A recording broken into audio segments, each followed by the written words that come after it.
ఈ relationship topic వస్తే ముందు బాయ్ బెస్ట్ ని చంపుదాం గల్. బాయ్ బెస్ట్ నేనే. రిలేషన్షిప్ లో ఉన్నప్పుడు ఒకరితోనే ఉండాలి. ఈ బాయ్ బెస్ట్ ఎంతమంది బెస్ట్ ఫ్రెండ్ గా ఉండొచ్చు కదా. ఉన్నోడికి బాధగా ఉంటుంది, లేనిలోడికి ఉందా అనిపిస్తుంది. సో బేసిక్ గా ఫర్ మీ ఇట్స్ లైక్ మింగ మెతుకోలేదు, మీసా లైక్ సంపంగా ఉన్నట్టు. ఐ ఫీల్ ఒక రిలేషన్షిప్ అంటే గివ్ అండ్ టేక్ ఉంటుంది. It need not always be 50-50 ఉండక్కర్లా. ఐ విల్ డూ 70-30, ఈవెన్ 90-10, 99-1 కూడా వెళ్తాను నేను.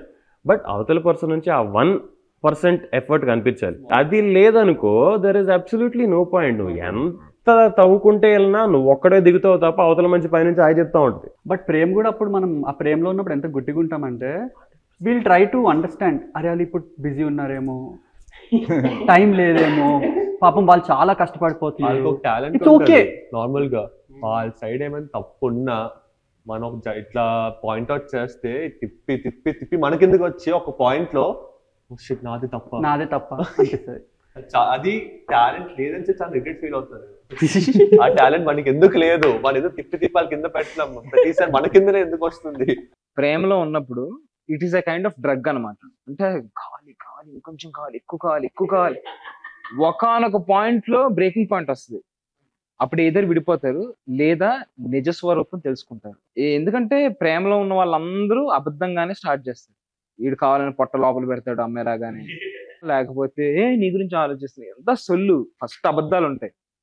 ఎప్పుడైతే నిజాన్ని మనం ఆ రాయిని హిట్ అవుతామో అప్పుడు ఏదర్ బ్రేక్ అయిపోద్ది లేదా ఇంకా స్ట్రాంగ్ అవ్వచ్చు కొన్ని relationship. I was really madly in love with this girls. ఆమె కోసం శాలరీ నుంచి 10,000 పక్కకేసి చైన్ కొన్నా, మందు నేనే తాగిపించిన.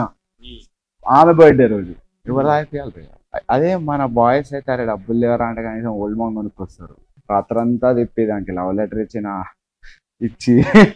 ఇస్తే పాప ఒక రోజు తాగేసి నాకు ఇంకెవడా అంటే ఇష్టం ఇచ్చింది. బేబీ మూవీ చూసి రాబోయా ఆడ యాక్చువల్ నా లైఫ్ స్టైల్.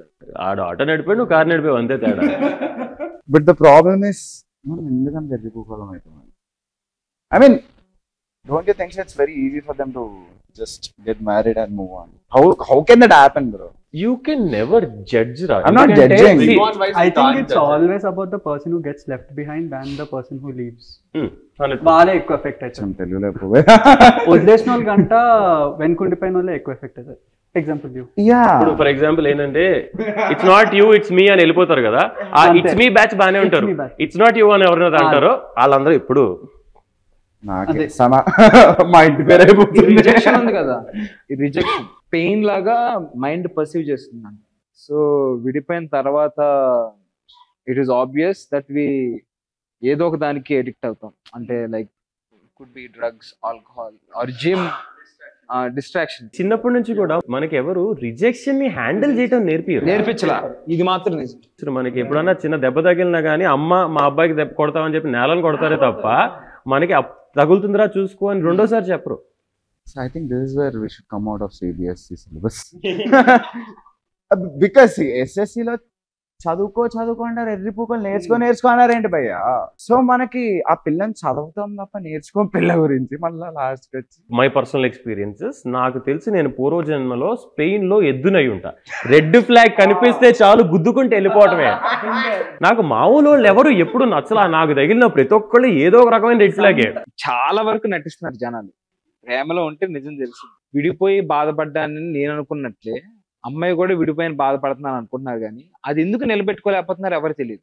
బాధపడటంలో కూడా ఎలా ఉంటుందంటే the trauma response is also different for each person. Most of the men I know ఎలా ఉంటుందంటే ఒక రిజెక్షన్, ఒక లవ్ ఫెయిల్యూర్ ఏదైనా అయిన తర్వాత దే బికమ్ కైండర్.